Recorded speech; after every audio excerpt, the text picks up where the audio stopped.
t'es mort. Bonjour les amis, j'espère que vous allez bien. Ce qui se trouve derrière cette porte est juste incroyable. Alors il y en a peut-être qui vont se dire, mais qu'est-ce que c'est? On veut savoir. Vous allez voir, c'est un truc de malade pour moi. Ça fait des mois et des mois, pas que je prépare cette vidéo, mais que j'attends cette moto. C'est une dinguerie. Je pense que vous allez kiffer. Là, c'est vraiment, ça s'adresse à du pur passionné. Vous avez vu que j'étais un vrai passionné de deux roues. En témoigne la vidéo de l'H2R. Là, attention les gars, je vous laisse pas plus attendre. Venez avec moi, je vous fais le petit reveal, un truc de malade. Franchement, c'est un truc de ouf. Attention, bienvenue dans mon petit atelier les amis. Il y a quelques mois, j'ai un pote, donc mon pote c'est celui qui a développé Adopte une pièce, donc pour les premières vidéos à l'ancienne, pour ceux qui se rappellent, juste ici, où on avait refait ma 500 CR, il y avait mon pote d'Adopte une pièce qui m'a dit écoute ton problème de carter, moi je vais te trouver la solution, et moi je lui ai dit bah essaye toujours, il avait réussi. Et il m'a recontacté il y a pas longtemps, il m'a dit écoute gros, j'ai une opportunité de malade, j'ai trouvé une bécane incroyable que tu kiffes, mais on l'a trouvée neuve. Jamais mise en route, jamais roulée. Elle est neuve dans le papier, frère. Et elle est là. Je vous laisse, les amis, kiffer ce petit reveal digne d'une livraison chez Moteur Essence d'une Lamborghini Aventador SVJ. Oh putain, je suis trop content! Non mais moi qui suis passionné, c'est incroyable d'avoir ça pour moi. Je vous laisse comme moi là, un peu vous branlouiller et être en stress. Mais putain, c'est un truc de malade parce que c'est vraiment un truc de malade et je pense que ça n'existera plus. Je pense que c'est une des dernières. Je pense que c'est impossible d'en trouver d'autres. Vous êtes prêts, les amis? 1, 2, 3. Ah non putain, j'ai cru qu'elle allait tomber, putain de merde.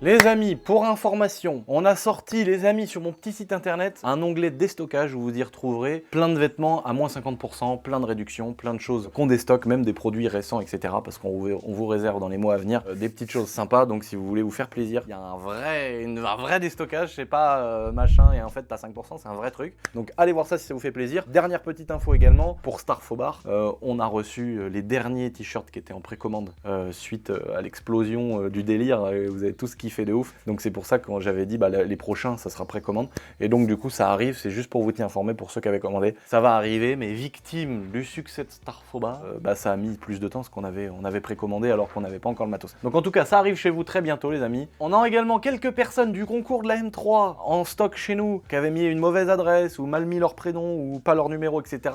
N'hésitez pas si vous êtes concerné par ceux qui ont pas reçu leur t-shirt du concours M3, c'est sûrement un problème d'adresse ou des choses comme ça, mais on vous a envoyé un mail ou un SMS. Voilà. Maintenant, je vous laisse kiffer, les amis. On a du travail! Putain, les gars! 125 CR, les amis, de 2002, neuve. C'est une moto neuve. Elle a jamais été mise en route. Elle a jamais roulé. Elle est entièrement neuve. Donc c'est une moto du Japon qui n'a pas été mise en route. On voit bien que là, il n'y a pas de... Les durites de frein sont pas assemblées. Les étiquettes en papier sont encore dessus. Donc c'est une moto. C'était un truc qui avait apparu sur Facebook. Alors, évidemment, les passionnés, on se dit que c'est une connerie, mais moi, j'y crois quand même à chaque fois, j'essaye. Et il y a quelqu'un qui met un truc sur Facebook en disant « On a retrouvé dans une grange ou dans un vieux garage 30 125 CR de temps de 2002. La moto, elle a 20 ans. Pile 20 ans. Moi je me dis bon bah c'est mort, tu vois, évidemment, elles vont être à vendre 10 000 €, 15 000 €, machin. Enfin bon, c'était pas possible. Et pour les 30, ça a été mis sur Facebook, on s'est jeté dessus. Moi j'ai dit j'achète les 30 hein, évidemment. Et pas possible, on a réussi quand même à en avoir une. Elle est là, incroyable. Et donc on l'a eu pour 3 500 €. Donc franchement, que dalle. On a vu les camions avec les 30 motos, donc elles ont été importées. Alors, soit c'est de mémoire, c'est des motos japonaises qui n'ont jamais roulé, qui ont atterri dans un stock aux États-Unis. Et nous on l'a fait importer de mémoire des États-Unis. Et elles sont arrivées là, mais ça fait au moins 1 an. Et donc la moto est enfin arrivée et j'étais fou de voir qu'elle était vraiment neuve. J'étais fou, voilà. Et je savais, pour ceux qui vont voir, parce que oui, les plastiques ont vieilli. Oui, les plastiques blancs sont devenus un peu jaunes. Elle a 2-3 petits points d'oxydation à droite à gauche. Donc le but, c'est de faire le tour ensemble, de regarder les détails et de voir, bah, de toute façon, on va commencer à démonter du matos, à la refoutre en route, etc. Après, j'aurai une question ultra importante à vous poser parce que c'est vous qui allez décider de la suite. Déjà, moi, on me dit moto neuve, etc. Je me dis, bon, je regarde les premiers éléments, je regarde l'usure des cale-pieds. Là, on voit que sur les cale-pieds, il y a des toutes petites traces, là, je sais pas si vous voyez. Donc c'est très léger, hein, parce que les cale-pieds deviennent tout de suite gris. Donc je vois ça, je me dis bon, il y a peut-être des gens qui sont montés dessus. Est-ce qu'elle a déjà été mise en route? On va regarder ça aussi. Mais je vois des étiquettes en plastique partout qui sont toujours là. Donc ça veut dire que c'est pas une moto qui a été lavée. On voit bien, voilà, la durite de frein, elle est pas mise sur son support ici. Donc tu vois que c'est une moto qui a pas roulé. On voit bien que c'est une moto neuve. Par contre, peut-être qu'elle a été mise en route. Peut-être, parce que j'ai vu qu'il y avait du gras dans le pot d'échappement, un peu de gras dans le pot d'échappement. On voit que évidemment il y a zéro usure sur le carter. On voit que le corps d'échappement il est tout neuf. On voit bien qu'il y a eu zéro projection de pierre. Donc c'est évidemment les pneus d'origine qui ont 20 ans. Et il y a encore les tétines sur les crampons. Donc voilà. Par contre, c'est une moto qui a dû être mal stockée, je pense. Mais en même temps, c'est une moto qui a 20 piges. Parce que bah oui, les carénages sont passés. On a 2-3 petits points de rouille à droite à gauche. Notamment sur le guidon, là, on a quelques petits points de rouille, un petit peu d'oxydation. Je pense que c'est une moto qui est restée dans une sorte de hangar, peut-être un peu ouvert à l'extérieur. Donc c'est pour ça qu'elle a eu un peu les acclimatations. Voilà. Mes couilles.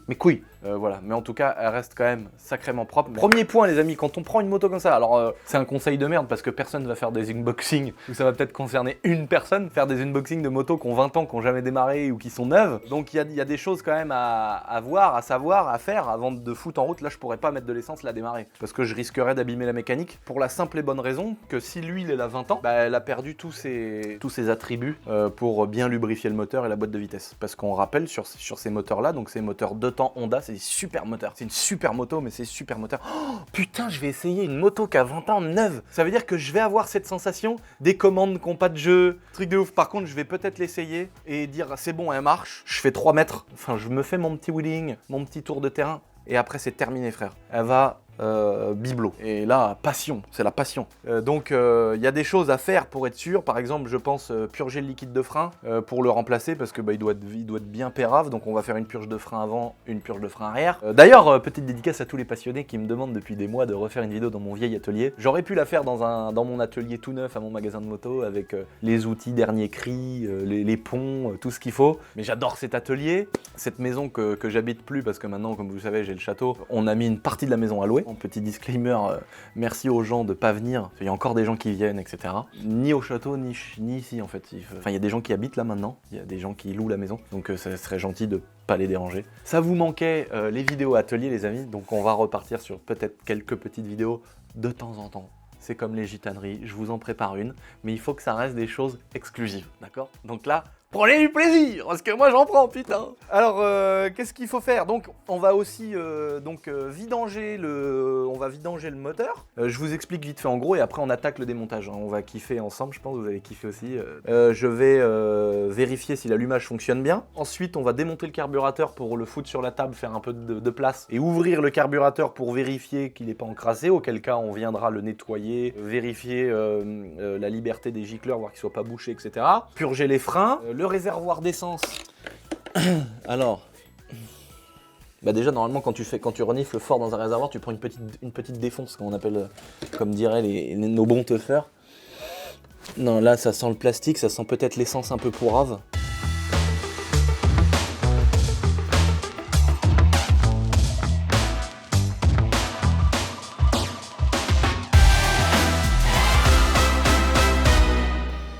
Donc là, je vais mettre de l'essence, je vais la faire tourner un peu en mode Médéric.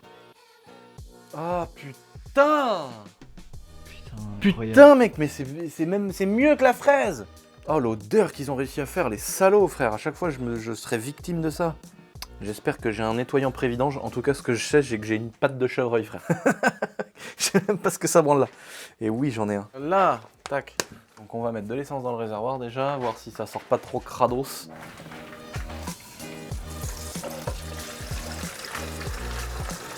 Donc la première chose, on va ouvrir légèrement pour voir si ça pisse bien au bout de la durite. Voilà, c'est bon. C'est pas comme si on avait que 1 litre d'essence en stock, donc on va pas non plus abuser. Deuxième chose, donc on a dit, on va regarder l'allumage. Donc on va démonter la bougie, regarder s'il y a de l'allumage, parce que déjà s'il n'y a pas d'allumage, ça pue la merde. Et là franchement, genre la vidéo, là moi ça me fout un peu dans la merde. S'il n'y a pas d'allumage, je suis un peu dans la merde, parce qu'il faut commencer à démonter tout le faisceau et tout, et ça serait un peu chiant. J'espère qu'il y a de l'allumage. On vérifie l'allumage, ensuite on vérifie la carburation, après on va vérifier l'admission. On va voir si elle a déjà démarré. Ouais. Là, on peut voir que la moto, si elle a démarré, c'est quelques secondes. Parce que là, elle est vraiment genre, il y a zéro trace de calamine, il n'y a rien. Tu te demandes si elle a déjà pété la bougie. Mais en tout cas, on va vérifier l'allumage. Pour vérifier l'allumage, faut prendre l'antiparasite comme ça, tac. Faut brancher la bougie dedans, tac. Faut la mettre sur la masse, donc par exemple la culasse comme ça. Il faut mettre des petits coups de kick. Et si on voit une étincelle, c'est que c'est bon. Ouais, c'est bon. Elle est belle? Ouais, elle est belle. Donc, déjà, bonne nouvelle, on a de l'étincelle. Hop là, on va pas mettre une bougie neuve, hein, parce qu'en fait, elle est juste un peu rouillée ici. Parce qu'elle doit avoir l'âge de la moto, évidemment, elle est neuve. Mais elle est rouillée à l'extérieur, mais la partie interne, et la porcelaine et tout le conducteur et tout est en bon état. Donc, on va pour l'instant laisser comme ça. Ça fait marrant de voir tous les petits joints verts, roses et tout là. Elle est toute neuve. Ensuite, on va démonter le carburateur pour voir dans l'état qu'il est. Mais on va regarder aussi ce que ça donne niveau filtration.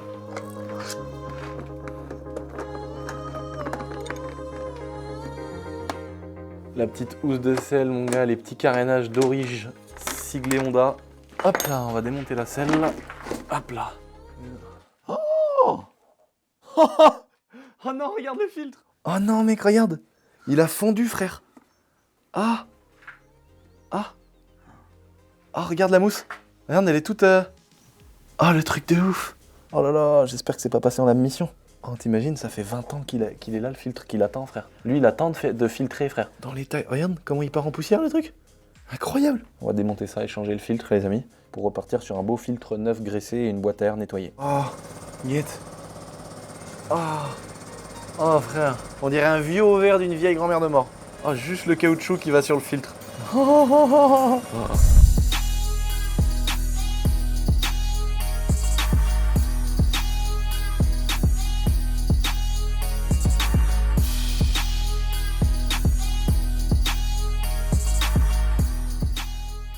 Bon, je me suis dit, je vais peut-être me servir de ma fontaine, mais j'ai comme un problème. Oh, oh là là, c'est horrible ce qu'il y a là-dedans, frère. Ah là. Celui qui vient avec une paille, là, qui fait... Je lui donne 10 000 balles tout de suite. Je rigole, bien sûr.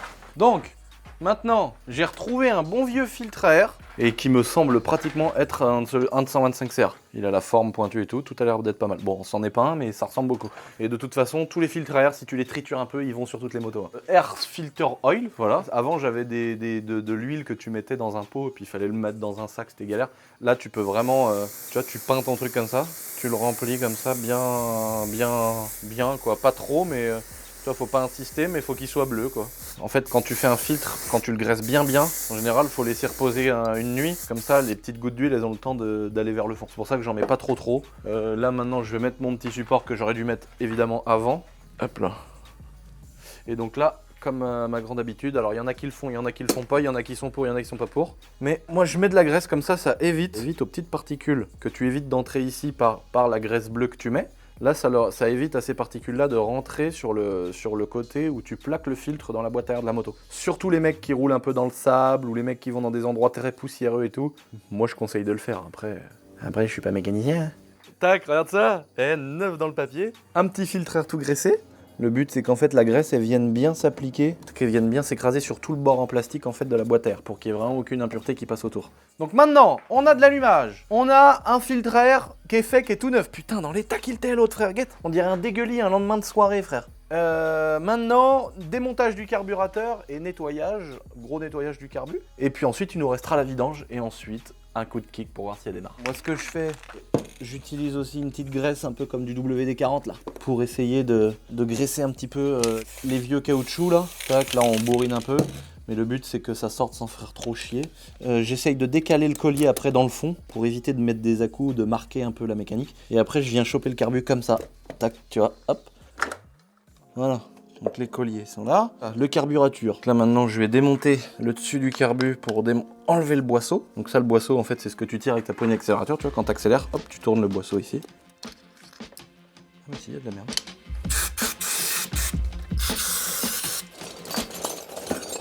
Oh non! Alors carburateur.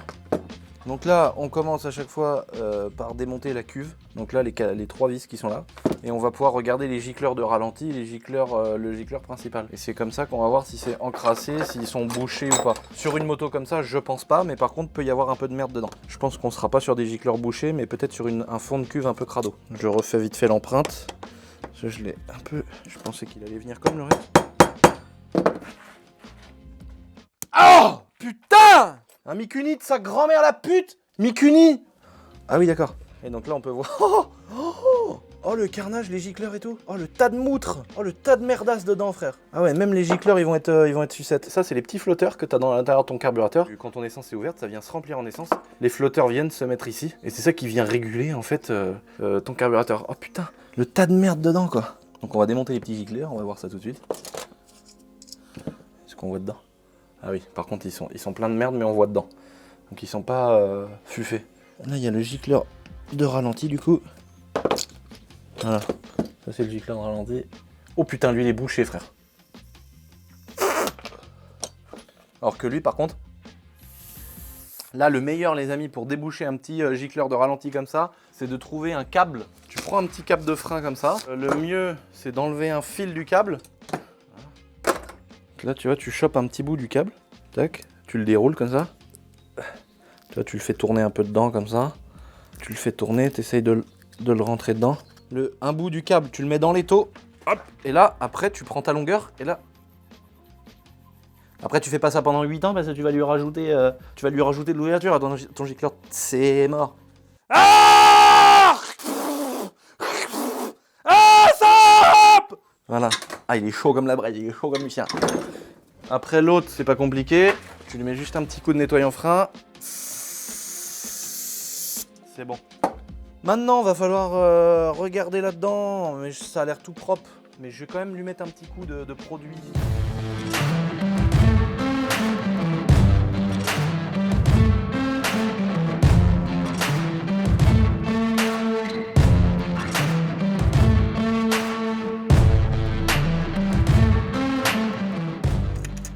Là, il accélère.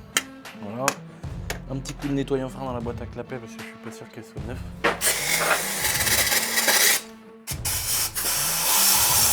Donc là, je remets un petit peu de graisse dans les caoutchoucs. Hop.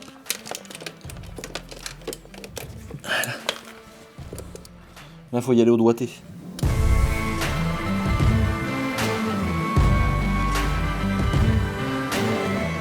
Maintenant, notre petit carburateur est remonté, les amis. On ouvre l'essence, le carbu va se remplir d'essence. Et là, je m'apprêtais à démarrer cette putain de moto sans avoir même fait la vidange. Voilà. Voilà. Ça fuit. Voilà. Donc là, c'est bon. T'as vu? C'est qu'en fait, vu que tout était sec dedans, le boisseau, le pointeau était resté en position ouverte avec les flotteurs en bas. Donc là, l'essence, elle est montée, mais elle n'avait pas relevé les flotteurs. C'est pour ça qu'en fait, quand ça fait ça, quand ta moto elle est droite et que d'un seul coup elle se met à pisser comme ça, soit c'est que ton carbu est vieux, soit qu'il est trop sec quand tu l'as remonté. Du coup, faut taper un peu dans la cuve du carbu et ça s'arrête direct. Donc comme là, t'as vu, ça fait quelques gouttes et ça y est, c'est fini. Maintenant, vidange moteur. Hop là, on va lui vidanger sa gueule. Oh là, il était pas serré le truc. Oh, elle est neuve l'huile.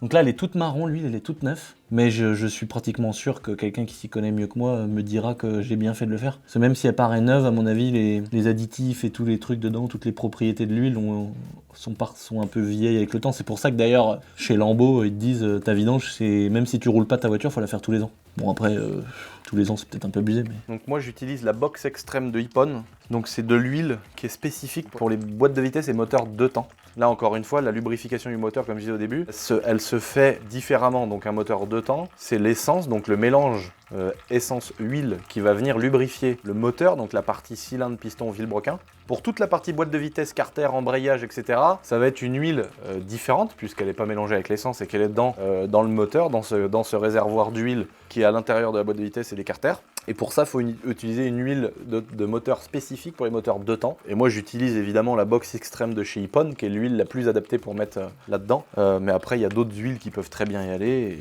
moi, j'ai un accord avec Hippon. Voilà, il n'y a pas de... Vous savez comment c'est, moi, sur ma chaîne, il n'y a pas de contrat, il n'y a pas de machin, il n'y a pas de truc. Je suis pris à la gorge par personne. Il y a des huiles qui marchent très bien, mais Hippon, enfin, je veux dire, l'Hippon fraise et tout, enfin, ça a fait son nom. Je vais mettre ça dedans, je vais rechanger l'huile. Je vais même me faire le luxe de mettre des petits coups de kick dans le vide pour faire passer un peu de nouvelle huile que je vais laisser partir dedans, parce que ça fait pas tout à fait 1 litre en réservoir. Et là, j'ai 1 litre. Donc on va tout utiliser pour nettoyer un peu le moteur aussi. Ça se fait pas, hein. C'est pas très écolo de faire ça. On va dire que je paye pas l'huile, c'est quand même un peu mieux de le faire, de refaire passer, allez, on va dire un petit verre d'eau d'huile neuve. Comme ça, au moins, t'es sûr qu'en mettant des petits coups de kick, ça fasse tourner la mécanique et t'as pas de petits recoins avec de la vieille huile. Elle compresse pas mal pour une moto qui a pas tourné, enfin qui a jamais tourné ou qui a pas été kické comme ça à la main pour décoller la segmentation. Parce qu'en fait, sur le piston, je vais vous prendre un exemple. Là, il y a la bielle, là, ça se passe comme ça. Bon, c'est beaucoup plus petit, hein, c'est Run 125. Et donc, en fait, le piston, il monte comme ça avec le vilebrequin. Et donc, pour faire l'étanchéité dans le cylindre, vous avez des segments comme ça. Donc des segments qui viennent racler l'huile, des segments qui viennent faire la compression. Il y a un segment qui est coupe-feu. Donc quand il y a l'explosion au-dessus du moteur qui fait redescendre le piston, et ben en fait le premier segment, lui, c'est le coupe-feu. Donc il va éviter que la flamme et l'explosion, la combustion viennent se propager entre le cylindre et le piston. Le deuxième, c'est le racleur d'huile pour faire bien une étanchéité avec de l'huile. Et c'est pour ça que quand on a une segmentation qui est fatiguée, on a moins de compression et on a aussi de l'huile qui passe dans les gaz d'échappement. Sur un 2 temps, c'est difficile à voir parce qu'il y a déjà de la fumée au pot d'échappement vu qu'il y a de l'huile dans le moteur. Mais sur un moteur 4 temps, vous pouvez avoir des fumées. Et ça, c'est dû à de l'huile qui passe justement par la segmentation. Donc là, sur une moto comme ça, le risque, c'était d'avoir une segmentation par les années et par la non-fonction, le non-démarrage de mes 2 couilles là. Et bah, le fait d'avoir pas démarré la moto pendant 20 ans, bah, peut-être que le segment aurait pu être collé dedans et n'aurait plus eu sa propriété de venir s'écarter le long du cylindre pour faire l'étanchéité. Enfin bon, je vais remettre le bouchon, je vais remettre de l'huile, donc il y a 650 cm3 d'huile. Ensuite, on va aussi s'occuper du refroidissement, changer l'eau, vidanger le liquide de refroidissement par du nouveau, voir dans l'état qu'il est. Bon, je pense qu'il va être propre parce qu'il est resté dans une enceinte fermée, donc il n'a pas eu le temps de rouiller, je pense. On va essayer ça. Et puis après, on va passer au fameux démarrage, les amis. Et une fois qu'on aura validé qu'elle démarre, on va toute la nettoyer, mettre un coup sur tous les aluminiums, etc., faire la pression des pneus, vidanger les freins et après l'essayer dans mon petit terrain.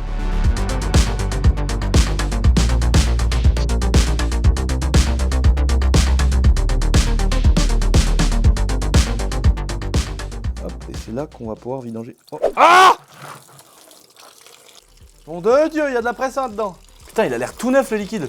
Alors là, je mets un petit coup parce qu'en fait, à l'intérieur de la pompe à eau, il y a une petite hélice, comme une petite pale de bateau là. Et en fait, c'est elle qui vient faire tourner. Elle est reprise sur le moteur. Donc quand le moteur tourne, ça fait tourner l'hélice qui est à l'intérieur. Et l'hélice, en fait, elle fait circuler l'eau qui passe dans les radiateurs, qui passe dans le moteur pour refroidir le moteur. Et après, elle passe dans les radiateurs pour se faire refroidir par l'air qui arrive ici.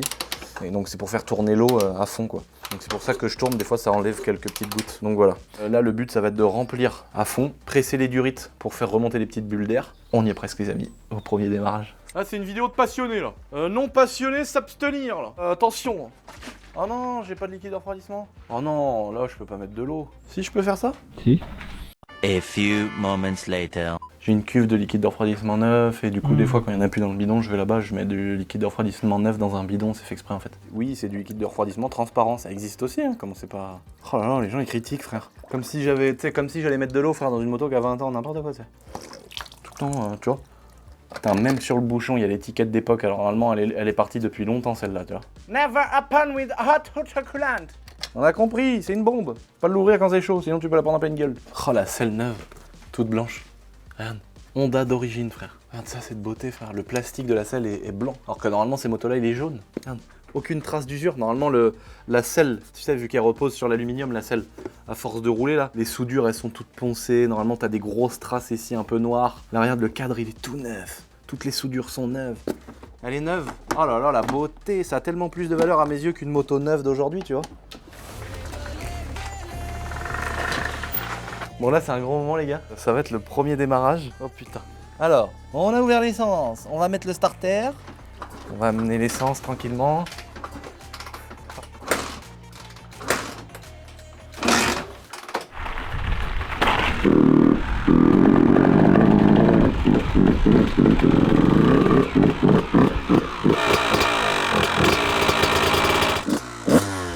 Incroyable.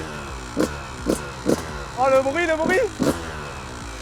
Là ce qu'on va faire c'est que je vais simplement essayer la boîte de vitesse pour être sûr qu'il n'y ait pas un problème incroyable. Normalement c'est pas possible mais on sait jamais. Une fois que je me suis assuré qu'elle avait pas de problème de boîte de vitesse, on la remet dans l'atelier, on la nettoie complète et on va essayer dans mon petit terrain. Oh Ah oui, c'est l'embrayage qui est collé. En fait, les disques d'embrayage, avec les années et la vieille huile, ils ont du mal à se décoller. Donc du coup, quand t'embrayes, en fait, tu viens juste libérer le plateau de pression de ton embrayage, mais tous tes disques, au lieu de s'entre-démêler, entre guillemets, ils vont rester collés les uns entre eux à cause de ça. C'est pour ça qu'au départ, c'est dur, les motos qui n'ont pas démarré depuis longtemps.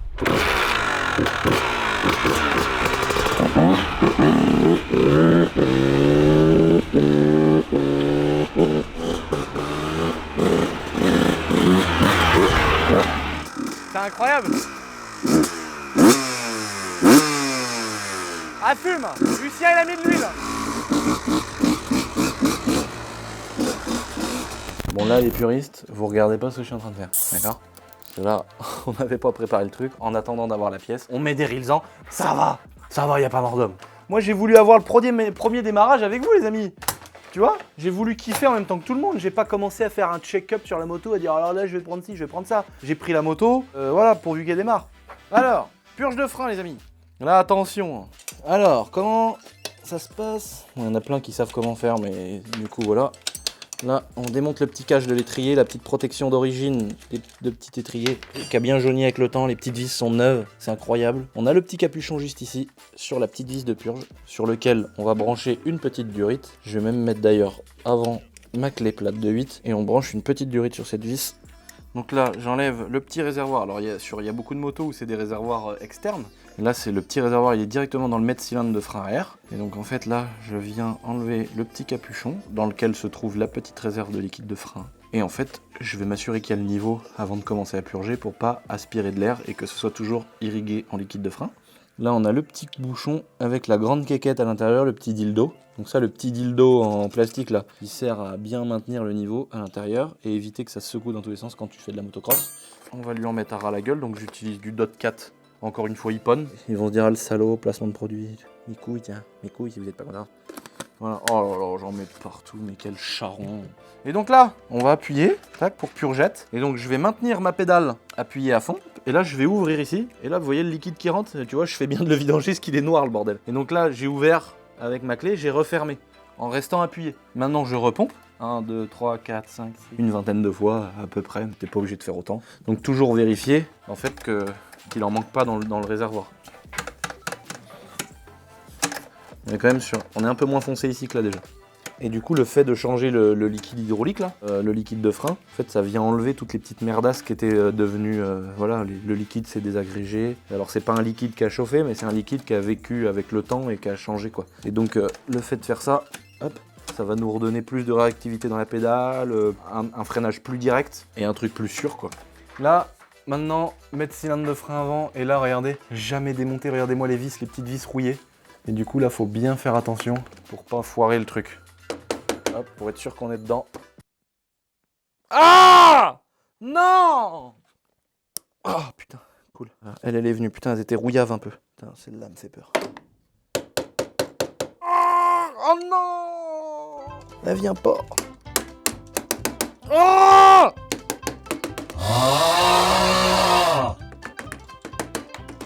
Ah putain, j'ai réussi à le sauver. J'ai juste une vis à déplorer. Donc là, on fait pareil de ce côté. Hop, on met la petite durite de la mort.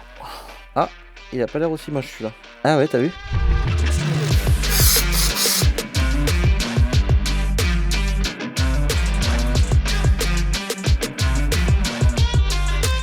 Oh! Oh non! Il casse comme du verre le... Oh! Regarde! Il casse comme du verre le guide chaîne, le patin de chaîne. Bon, bah il faut qu'on commande un guide chaîne. Ça sera plus d'origine à 100% Honda. Ah bah si on prend un origine Honda. Le petit coup de crayon à l'époque quand t'es sort de l'usine. On va le laisser.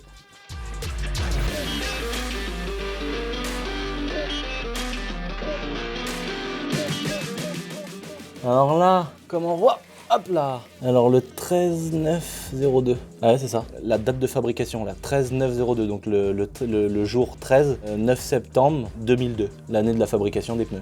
D'ailleurs, on voit qu'ils sont d'époque parce qu'ils sont tout craquelés partout. Là. Et par contre, ils ont pas perdu la pression, mais elle a peut-être été regonflée depuis. Et c'est d'ailleurs même, tu vois, elle est craquelée que là. Donc c'est d'ailleurs même là où elle devait être stockée à plat. C'est pour ça que le pneu a craqué. Donc en tout cas, les pneus sont morts, hein, évidemment. Donc là se pose une vraie question avec les pneus qui sont craquelés et morts. Hein, du coup, là, t'as aucune adhérence et tout. Là, j'ai besoin vraiment de vos avis dans les commentaires, les amis. Est-ce que c'est une moto que je garde 100% puriste. Ça veut dire on la prend, moi je la nettoie bien comme ça, mais après je vais la donner à mon mécanicien, à mon magasin Emic Shop Moto à Nantes, Sylvain, qui est un génie du lavage des motos, je sais pas comment il fait frère. Il te fait revenir tous les aluminiums, il a 1 milliard de procédés différents qui sont bien à lui. Il est ultra minutieux et les motos elles sont plus neuves que quand tu les reçois neuves. Il arrive vraiment avec des produits pour ci, des produits pour ça, des produits pour machin. La moto elle est flambant neuve, c'est incroyable. Donc soit je l'emmène dans mon magasin de moto, Sylvain il nous la met neuve et elle est 100% d'orige. Elle est d'orige Honda avec les plastiques Honda, le kit déco Honda, la housse de selle Honda. Ou est-ce que on lui met un kit déco qui aura la même gueule mais sur des carénages neufs, comme ça on a un rouge pétant, on a un blanc bien pétant. Là on a la fourche, enfin on a les protections de fourche bien pétant. On met 2 pneus neufs, etc.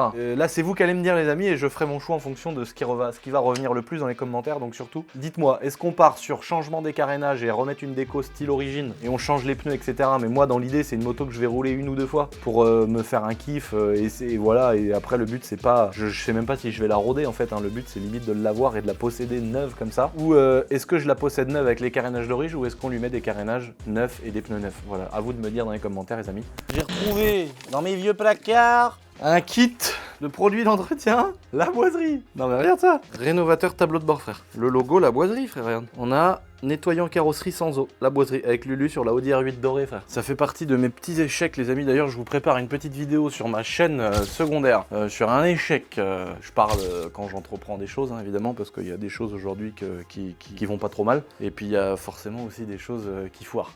Et donc ça les produits d'entretien ça foire et ça j'avais mis ça. Il y a peut-être des abonnés qui s'en rappellent, à une époque j'avais sorti cette petite marque de... Enfin c'était sur la boiserie. Et puis on avait la moitié des colis qui arrivaient cassés. En fait le gros problème, tous les bidons que j'envoyais arrivaient avec le truc cassé. Et donc quand mes potes ils ont voulu sortir leur marque Skywash, je leur ai dit premier problème c'est le packaging quoi. Faites bien gaffe d'envoyer les pulvérisateurs à côté en envoyant des bidons avec un bouchon. C'est pour ça que ceux qui reçoivent leur Skywash ils ont un bouchon sur le bidon et le pulvé à côté. Donc j'ai arrêté tout de suite ça parce que je trouvais pas d'autres systèmes, d'autres packaging, on avait essayé d'autres modèles mais ça cassait aussi, enfin bon, c'était l'enfer. Bon bah j'aurais pas de WD-40 mais j'ai la copie chinoise. Bon ça on va voir si ça fait le taf. Voilà, le but c'est de badigeonner tout le moteur, toute la ferraille comme ça, comme un sac, en évitant évidemment tous les freins, tout le cadre et tout, vraiment faire le sagouin.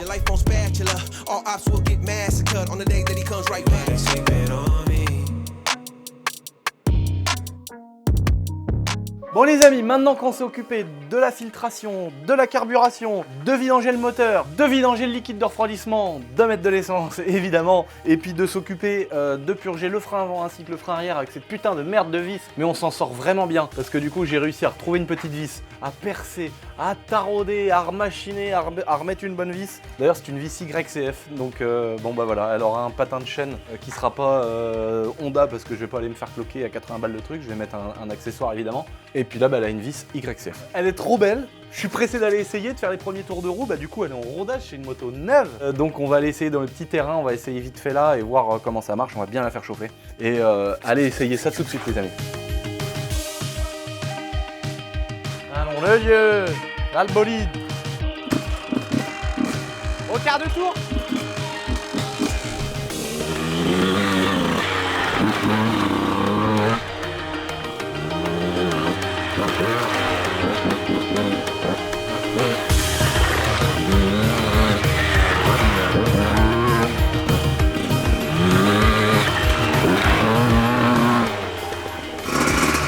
Accroche-toi mon chef. Oh là là, la mélodie.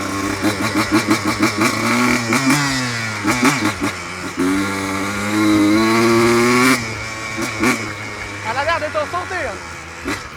Est-ce que vous reconnaissez le tas de terre là? Pas mal, elle est neuve, elle est neuve.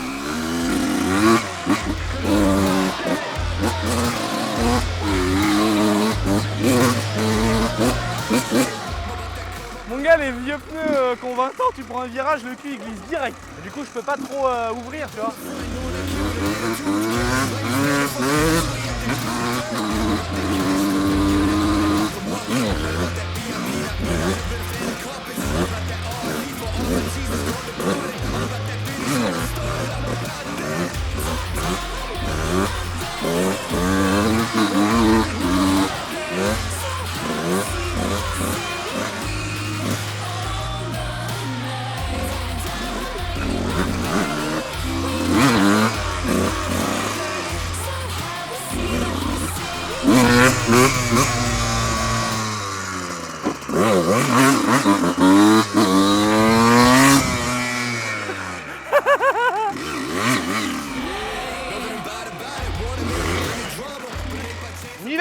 Mille excuses. Non mais j'étais obligé les gars. On a refait trop de trucs puristes depuis le début de la vidéo. Là, tu regardes. Ah j'y étais mollo. On peut reconnaître que j'y étais mollo. Là tu vois, on laisse ça, ça fait juste la petite bavette. Oh non, l'autocollant Honda, on le voit en dessous. J'ai juste fait la petite bavette histoire de dire bon, elle est quand même chez moi la moto, tu vois. Les petites étiquettes elles sont toujours là. Elle a une petite bavette. Elle a fait ses premiers tours de roue, je suis trop content. J'ai vraiment envie d'aller l'essayer sur un terrain, de la rôder et tout, mais après je me dis elle est plus neuve, tu vois. Alors que là encore, elle a juste fait une petite bavette, tu vois. Elle a ses 15 minutes de roulage. Elle est neuve, tu vois. Elle a jamais mis ses roues sur un terrain. En tout cas, j'espère que ça vous a fait kiffer les amis. N'oubliez pas de vous abonner à ma petite chaîne YouTube, c'est très important. Activez la petite cloche de notification. On est bientôt 250 000. Et là, on a 1 million de plus maintenant, ben c'est mort. Et je te dis... Topette. Et puis tu peux t'abonner à mon petit compte Instagram, c'est bientôt 1 million. Pour serrer les petites femmes, c'est toujours plus intéressant, tu vois. Ah ben j'en ai marre d'entendre.